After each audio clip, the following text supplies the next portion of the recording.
Thaddeus Stevens was born to Joshua and Sarah Stevens on April the 4th, 1792, in Danville, Vermont. He was named after Thaddeus Kosciuszko, a famous revolutionary colonel and military hero in the United States, Poland, and Lithuania. He was born with clubfoot, a disease that affects the bones of the leg that curves the thigh and hip bones in an unusual way. As a result, since his early years, he was teased by many of his school classmates because of his limp. And sadly, when Thaddeus was only 12 years old, his alcoholic father abandoned the family, leaving his mother Sarah, his 3 siblings, and himself to fend for their own. Though his family lived in poverty, Thaddeus's mother did not allow her socioeconomic status to prevent her from providing for her children. Through her hard work all day, she paid for her children's education. Despite their family situations, Thaddeus was a good student, compelled onward by his mother's careful instruction and dedication to his education. Due to his family situations, perhaps, Thaddeus was a relatively quiet and introvert individual. Somewhat of a misanthropist, he hated most things around him. From his teasing classmates to the proponents of slavery, from a young age, Thaddeus abhorred the people around him, saying once, quote, "But he is more truly happy who never has need of a friend," end quote. This was possibly one of the many reasons Thaddeus never married. Studying diligently, he attended Dartmouth College and performed excellently as a student.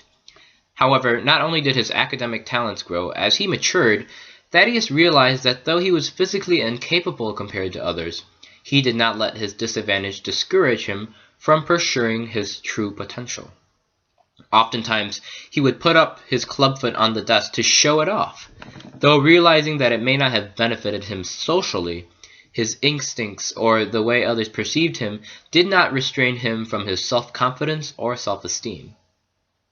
In 1814, Thaddeus graduated from Dartmouth and proceeded to set up his law firm in the city of Gettysburg, Pennsylvania. 49 years later, would the Battle of Gettysburg take place on the same soil that Thaddeus walked.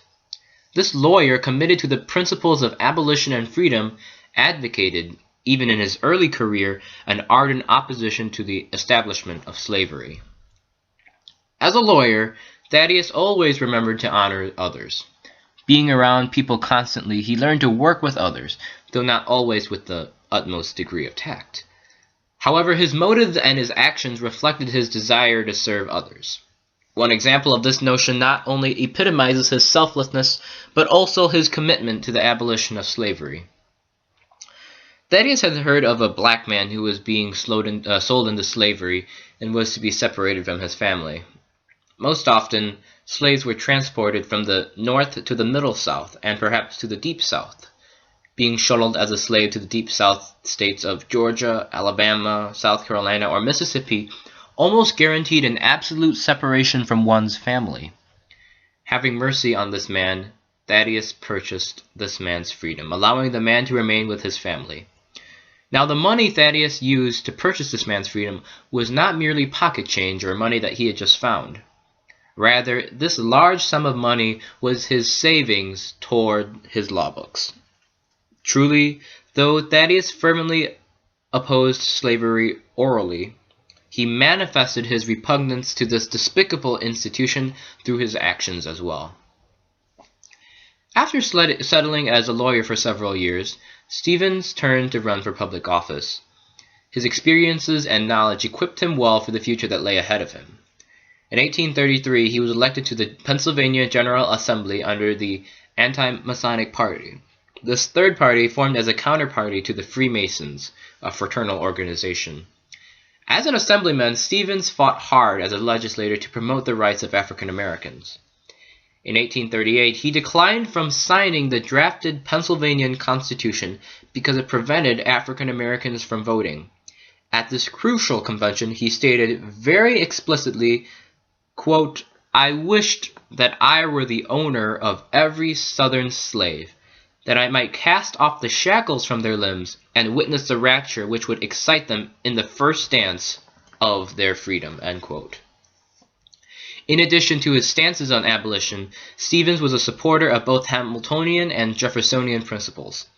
He supported Hamilton's protective tariff on the Bank of the United States, but also supported the agendas of Thomas Jefferson, James Madison, and James Monroe to create a road system of canals.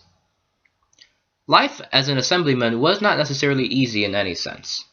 Criticism from colleagues and other assemblymen alike took its toll on Stevens's mind and body. At one point, a heated debate in 1838 came to its pinnacle when irate assemblymen began shouting and rioting.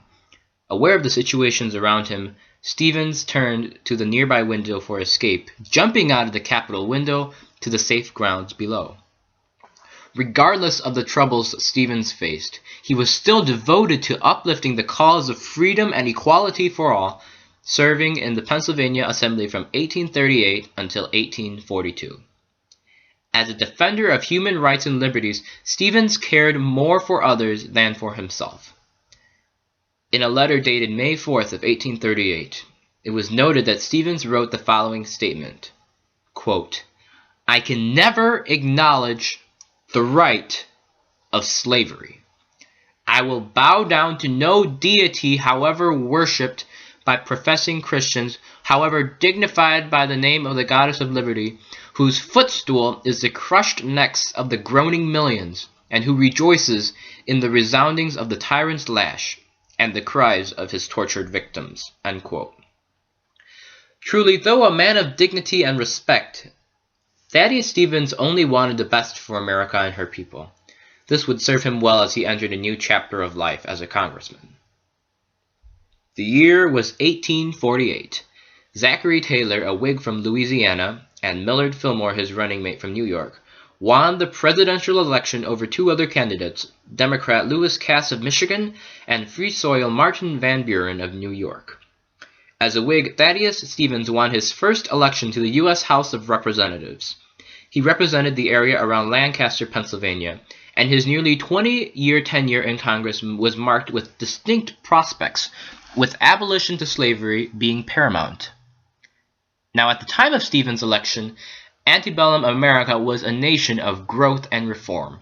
From the American Industrial Revolution, to the temperance movement of restricting alcoholic consumption, to the fight for women's rights led by Elizabeth Cady Stanton and Lucretia Mott, America was changing, and the abolitionist movement was an integral part of that time period. The 1850 U.S. Census revealed a stunning 3.2 million slaves in America, and Thaddeus Stevens was ready in Congress to reduce that number until it reached a solid zero. Dedicated to his target to eradicate slavery from American society, Stevens was obdurate in his speeches and positions. He even traveled to the extent of calling his opponents men who stuck to their seats by their own slime, or dirty beasts. Many of his speeches were directed against the ignorance and cruelty of the Southern plantation owners. He railed against slavery not as a necessary evil or a positive good, but as a despicable, deplorable institution whose sole role in American society was to destroy human lives and crush the very essence of American freedoms and liberties. While in Congress, Stevens was the chairman of the House Ways and Means Committee, a congressional committee that determined the distribution of federal funds throughout the different sectors of government. This position was crucially important, and with Stevens as the chair, financial propositions to support the South or any sector linked to slavery were hastily struck down by the staunch abolitionist.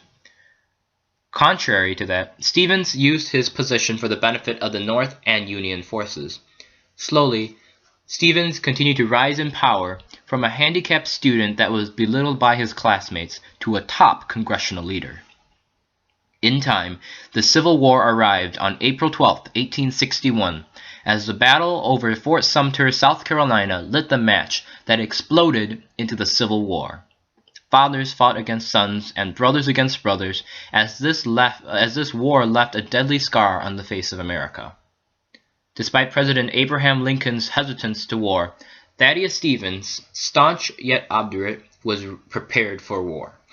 His personality for passion and revenge burned against slavery and the South, and in his mind, war was the only resort to solve the problem due to the intensity and widespread damage already caused by slavery. Stevens had faith the North would win the war. Thereafter, he thought, slaves would be obligated to pursue freedom because their slave owners would have been defeated in war. Under the leadership of Stevens, the Republican congressional delegation rallied to the cause of their leader. The congressional members respected and were in some cases intimidated by the temperament of the fiery Pennsylvania congressman. Though the Civil War raged onward, and slowly the light towards the future began to flicker. The end was arriving, and now America's leaders had to figure out how to deal with the losing South. While President Lincoln wanted to forgive the South and move on, Thaddeus Stevens refused to comply with the president's position. Unwavering in his hatred towards slavery and the actions of the South, Stevens wanted to bring the South to justice. The entire South laid waste after the war, and now the freed slaves were wandering in a hostile environment. Though the North had technically won the war, the South was not ready to give up slavery so easily. Despite the passage of the Emancipation Proclamation and the 13th and 14th Amendments to the Constitution, Southerners still rallied around racism, forming groups. These groups targeted non-white individuals by burning their houses, killing them, seizing their property, ruining their businesses, and destroying their way of life. In response to the residue of Southern antagonism, Stevens attempted to instill and reinforce the complete and utter eradication of slavery in the South. The congressman accomplished this by setting up systems of education for African Americans, allotting property to them, and stationing Northern troops in the South. In his last years in Congress, Thaddeus Stevens took one less step to accomplish his target of ending slavery. This was the impeachment of President Andrew Johnson. In Stevens' mind, Johnson, who came from the pro-slavery state of North Carolina, was rather indifferent about slavery and would not take the necessary measures to ensure its entire abolition. Despite the impeachment Stevens tried to procure, the measure was rejected and Johnson remained president. From 1848 to 1868, the U.S. House of Representatives had a valuable asset. His name was Thaddeus Stevens. This man, though burning with passion and revenge, had a common goal and motive that prompted all his actions: equality and care for all peoples. His tenure in Congress was marked with many prospects of reforms and wars, but one thing can be recalled of all the years he spent in that chamber: his hatred towards human bondage and his solution to eradicate that problem. Stevens would have gladly given his life for any slave. He was duly committed to the cause of abolition that nothing in this world would stop him from accomplishing what he thought was just and what was right. Keeping to the path of justice and equality, Thaddeus Stevens did more than just serving as a public official. He was called the Great Commoner, a name that he rightly deserves due to his passion and aptitude toward American equality and true American liberty. The year Stevens exited Congress was the year of his death. Refusing to back down from his stances about slavery and human equality, Stevens left this earthly life on August 11th, 1868, at the ripe age of 76. Most interestingly, he was interred at Shriners Cemetery in Lancaster, Pennsylvania, a cemetery where African Americans were also buried as well. Though many have not heard of this man, he was one of the greatest abolitionists and individuals in our nation's history, as some even consider him to be second in importance to Abraham Lincoln. From his childhood through his congressional service up until his death, Thaddeus Stevens was firmly and unwaveringly dedicated to human equality and freedom for all.